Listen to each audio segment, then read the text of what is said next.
তাহলে আজকের এই জুমাতে আমাদের কি করণীয়? আজকের আমাদের এই জুমাতে করণীয় হলো, আমরা যারা সামর্থ্যবান আছি, আল্লাহ পাক আমাদেরকে যাদেরকে তৌফিক দিয়েছে, আমরা যেন কোরবানির জানোয়ার ক্রয় করি। কোরবানি এটা গুরুত্বপূর্ণ একটা ইবাদত। কোরবানি শুধু আমাদের জমানায় না, পূর্বেও ছিল। আদম আলাইহিস সালামের ছেলে হাবিল আর কাবিল ছিল, দুই ভাই, হাবিল কাবিল। ইব্রাহিম আদম নবীর দুই ছেলে। আদম নবীর জমানায় বিয়ে শাদীর সূচনা হয়। কিভাবে বিয়া? এখন তো বিয়ে শাদী হয় এক বাবা আরেক বাবার মেয়ে, এক বাবার ছেলে আরেক বাবার মেয়ে, দুই ঘরের ছেলে মেয়ে দুইজন। আর আদম নবীর জমানায় বিয়ের সিস্টেম ছিল বাবা মা এক, ভাই বোন ও আপন ভাই বোন, আপন ভাই বোনের সঙ্গে বিয়ে। এটা ইসলাম ইতিহাসের প্রথম যুগের কথা, সৃষ্টির শুরু লগ্নের কথা। এই ফতোয়া ছিল সৃষ্টির শুরু লগ্নে বৈধ, এটাই সিস্টেম। বর্তমান জমানায় হারাম, আপন ভাই আপন বোনকে বিয়ে করতে পারবে না, বিবাহ করা হারাম। তো যাই হোক, আদম নবীর ছেলের নাম হাবিল, আদম নবীর ছেলের নাম কাবিল। আর শুরু জমানায় আল্লাহ পাক সন্তান কেমনে দিতেন? সন্তান দেওয়ার সিস্টেমটা ছিল সুন্দর। একটা ছেলে হইতো, একটা মেয়ে হইতো, ছেলে মেয়ে যমজ হইতো, ছেলে একজন মেয়ে একজন। প্রথম দফায়, হ্যাঁ, 1 বছর এমন হয়েছে, দ্বিতীয় বছর আবার ছেলে মেয়ে, তৃতীয় বছর আবার ছেলে মেয়ে, চতুর্থ বছর আবার ছেলে মেয়ে। এইভাবে শুরু জমানায় বাচ্চার সিস্টেম আল্লাহ পাক নিজাম এইভাবে রাখছিলেন, এইভাবেই হইতেছিল। তো সিদ্ধান্ত হলো বিবাহের মাসলা কি?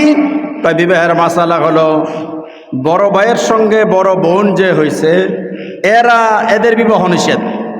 বড় ভাই বড় বোন মানে একসঙ্গে ভাই বোন, এদের বিবাহ নিষেধ। কিভাবে হবে? কয় 2000 কথার কথা 10-এ যেই ছেলে মেয়ে হয়েছে, 2010-এর ছেলে 2011-এর মেয়ে, 2010-এর মেয়ে 2011-এর ছেলে, এরকম মানে পরিবর্তন করে এরপরে হবে। আপন ভাই আপন বোন একই সনে যারা হইছে, এদের বিবাহ নিষেধ। হাবিল আর কাবিল, হাবিল তো বড়, কাবিল হইল ছোট। হাবিল হইছে প্রথম বর্ষ, কাবিল হইছে দ্বিতীয় বর্ষ। হাবিল এখন বিবাহ করবে, কাবিলও বিবাহ করবে। হাবিল কাবিলের বোন বিবাহ করবে, কাবিল হাবিলের বোন বিবাহ করবে।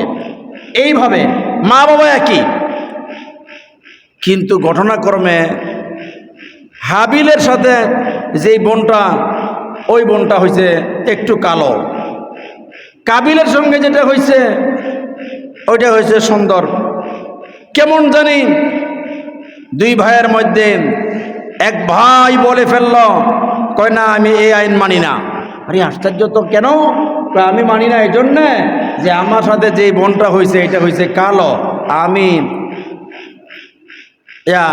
আমি বন্ডকে বা ভাগে যারে পাই সে হবে কালো, আর আমার সঙ্গে যে হয়েছে এ হয়েছে সুন্দর, সুতরাং আমি আমার সঙ্গের বোনকেই বিবাহ করব।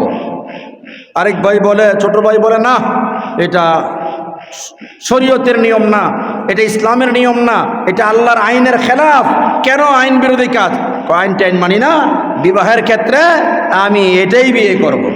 কয় না, আসেন লটারি দেই, আসেন কোরবানি দেই। কয় ঠিক আছে। এই কোরবানি দেওয়ার সিস্টেমটা চালু হইতেছে। দুই ভাই মিলে পাহাড়ের উপরে গিয়া এদের সামান টামান নিয়ে রাখছে। দুই ভাইয়ের, এক ভাইয়ের সামান আইসা আকাশ থেকে আল্লাহ পাকের হুকুমে উপরে নিয়ে গেছে, আরেক ভাইয়ের সামান পড়ে রয়েছে, কয় যেই ভাইয়ের সামান চলে গেছে ওই ভাইয়ের কোরবানি কবুল হয়ে গেছে, যেই ভাইয়ের সামান নিচে রয়ে গেছে সেই ভাইয়ের কোরবানি কবুল হয় নাই। তাহলে কেমন জানি বিধান কি? কয় যেই সনের ভাই বোন, এই সনের ভাই বোন বিয়ে করতে পারবে না, চেঞ্জ করে বিয়ে করতে হবে। কিন্তু ওই যে বড় ভাই এক না, আমি মানি না, এই কোরবানি টুরবানি এইগুলি বাদ, লাক্তুলান্নাকা, আমি তো আর কতলই করে ফেলাম, আমি তো আর মাইরা হইলেও বিয়ে করবো। আরে আশ্চর্য! আল্লাহ মাফ করেন। এই পৃথিবীর ইতিহাসে লেখছে যে আসলে এই যে হত্যা শুরু হয়, এই শুরু হাবিল কাবিল দুই ভাইয়ের এক ভাইকে হত্যা করলো কেন? একটা নারী সংক্রান্ত বিষয়, বিবাহ সংক্রান্ত বিষয় নিয়ে ব্যাস হত্যাই করে ফেলল। আল্লাহ মাফ করেন, আস্তাগফিরুল্লাহ। বাহারহাল কোরবানি ওই জমানা থেকে শুরু হয়েছে। কোরবানির মাকসাদ কি? কোরবানির মাকসাদ হলো একমাত্র আল্লাহ পাকের নৈকট্য লাভ করা, আল্লাহ পাকের নৈকট্য অর্জন করা, আল্লাহর কুরবত হাসিল করা, আল্লাহকে কাছে আনা। কোরবানি করিব কুরবান থেকে মানুষ যেন আল্লাহর দূরে না থাকে, মানুষ যেন আল্লাহর কাছাকাছি চলে আসে, মানুষ যেন আল্লাহর ইবাদত করে, মানুষ যেন আল্লাহর বন্দেগী করে। তাই তো কোরআন শরীফে আসছে, লা ইয়ানালাল্লাহা লুহুমুহা ওয়ালা দিমাউহা ওয়ালাকিন ইয়ানালুহুত তাকওয়া মিনকুম।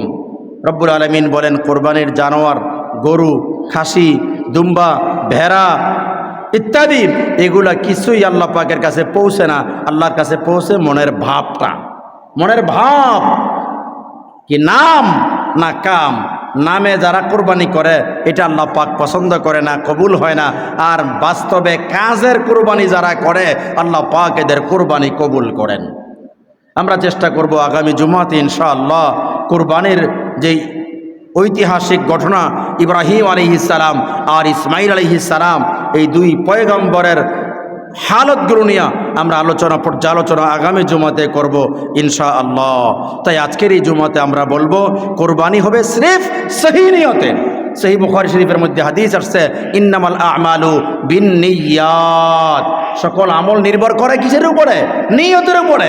এই জন্য আজকের এই জুমায় আমি আপনাদের কাছে আহ্বান জানাবো, আসুন নিয়তকে আমরা পরিষ্কার করি। এখনও গরু ক্রয় করা হয় নাই, এখনও খাসি ক্রয় করা হয় নাই, এখনও শরীক নির্বাচন করা হয় নাই, এখনও পুরোপুরি প্রিপারেশন নেওয়া হয় নাই, যদিও পূর্ব বছর থেকে চলে আসতেছে। কিন্তু আসুন, এখনও হাতে সময় আছে লম্বা, আমরা পরিষ্কার হয়ে যাই। আমাদের নিয়ত কি গোশত খাওয়ার নিয়ত? আমাদের নিয়ত কি নামের নিয়ত? নাকি আমাদের নিয়ত হলো আল্লাহকে রাজি করা, আল্লাহকে খুশি করা, আল্লাহকে সন্তুষ্ট করা? ইব্রাহিম আলাইহিস সালাম কোরবানি কিভাবে করছেন? আমাদের নবী কোরবানি কিভাবে করছেন? কোরবানি কোন নিয়তে করলে কোরবানি কবুল হবে? আসুন সেই নিয়ত আগে পরিষ্কার করি। এবং ইবাদত কবুল হওয়ার জন্য প্রধান শর্ত হলো হালাল রিজিক হওয়া। আমরা যেন অবশ্যই হালাল টাকা দিয়া কোরবানি আদায় করি।